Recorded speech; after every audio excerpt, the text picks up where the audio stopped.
اسی آیت کی تفسیر میں آپ کا تیسرا امام یہ فرماتا ہے ان اللہ عز و جل خلق العباد لیعرفوہ واذا عرفوہ عبدوہ، کہ اللہ نے بندوں کو اس لیے خلق کیا ہے کہ وہ اللہ کو پہچانے، اور جب وہ اللہ کو پہچان لے پھر عبادت کرے، اور جب وہ اللہ کو پہچاننے کے بعد عبادت کریں گے استغنوا بعبادتہ عن غیر عبادہ، اور جب وہ اللہ کو پہچاننے کے بعد اللہ کی عبادت کریں گے تو پھر وہ غیر کی عبادت سے بے نیاز ہوں گے۔ جب یہ امام علیہ السلام نے فرمایا تھا کہ جب جو ہے اللہ کی معرفت ہو جائے گی پھر جو عبادت ہوگی وہ عبادت رحمان ہوگی، جب اللہ کی معرفت کے بغیر عبادت ہوگی وہ عبادت شیطان ہوگی۔ تو ایک شخص نے کھڑا ہو کے یہ کہا اے ابن رسول اللہ، اے رسول کے بیٹے، ما معرفت اللہ، کہ اللہ کی معرفت کیا ہے؟ کیونکہ ہم تو اللہ کو پہچان ہی سکتے،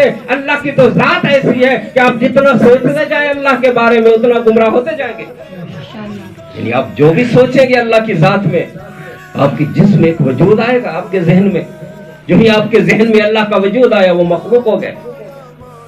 اس لیے وہ کہہ رہا ہے آدمی کہ یا ابن رسول اللہ، یہ جو آپ کہہ رہے ہیں کہ پہلے اللہ کی معرفت حاصل کرو پھر اس کی عبادت کرو، ما معرفت اللہ، یہ اللہ کی معرفت کیا ہے؟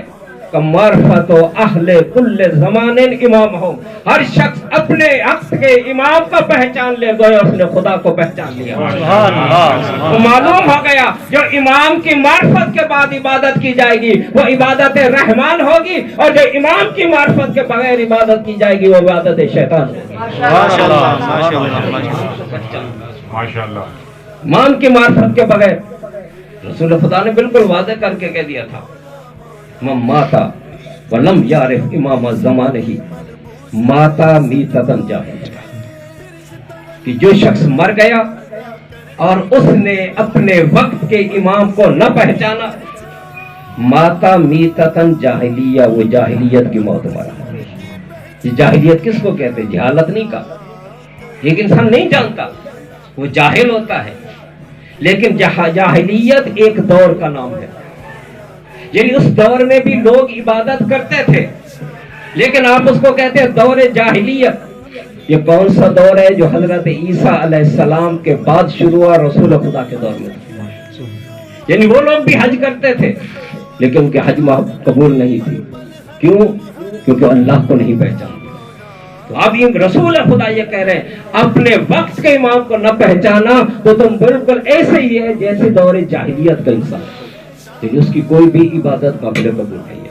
تو لہٰذا اپنے وقت کے امام کو پہچانو انہی کے ذریعے سے، کیونکہ اللہ کو آپ نہیں پہچان سکتے۔ امام زین العابدین علیہ السلام نے کیا کہا؟ لولانا ما عبد اللہ، لولانا ما عبد اللہ، کہ اگر ہم نہ ہوتے تو اللہ کی عبادت نہ ہوتی، لولانا اگر ہم نہ ہوتے ما عرف اللہ، اللہ کی معرفت نہ ہوتی، بنا عرف اللہ، کہ ہمارے ہی ذریعے سے اللہ کی معرفت ہوئی۔